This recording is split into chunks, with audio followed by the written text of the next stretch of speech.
My colleagues, I have worked since the first week of this session when we were sworn in January to avoid being where we are right this moment. But 2 days after we were sworn in, the Treasury Secretary sent us a letter asking us to increase the debt ceiling. I immediately responded by saying we would not increase the debt ceiling without serious cuts in spending and serious reforms to the way we spend the people's money.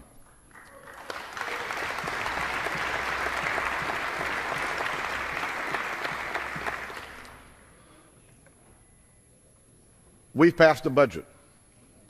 The other body's been over 800 days and still no budget, no plan. This will be the second bill we've sent over to the Senate, and yet not one piece of legislation out of the Senate that's passed that deals with this crisis.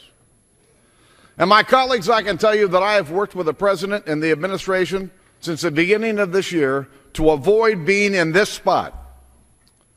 I have offered ideas. I've negotiated. Not one time did the administration ever put any plan on the table. All they would do was criticize what I put out there. I stuck my neck out a mile to try to get an agreement with the President of the United States. I stuck my neck out a mile. And I put revenues on the table in order to try to come to an agreement to avert us being where we are. But a lot of people in this town can never say yes. A lot of people can never say yes. This House has acted. And it is time for the administration and time for our colleagues across the aisle, put something on the table. Tell us where you are.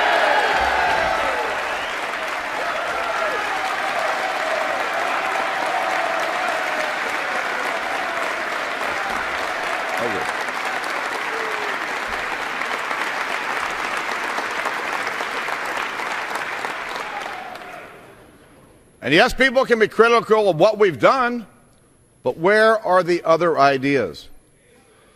At this point in time, the House is going to act, and we're going to act again.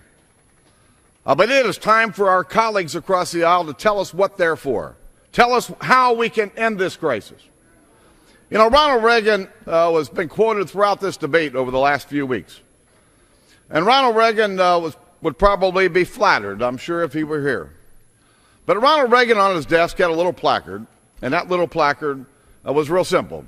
It said, "It can be done." I have a replica of that placard on my desk. And let me tell you, members of this House, it can be done.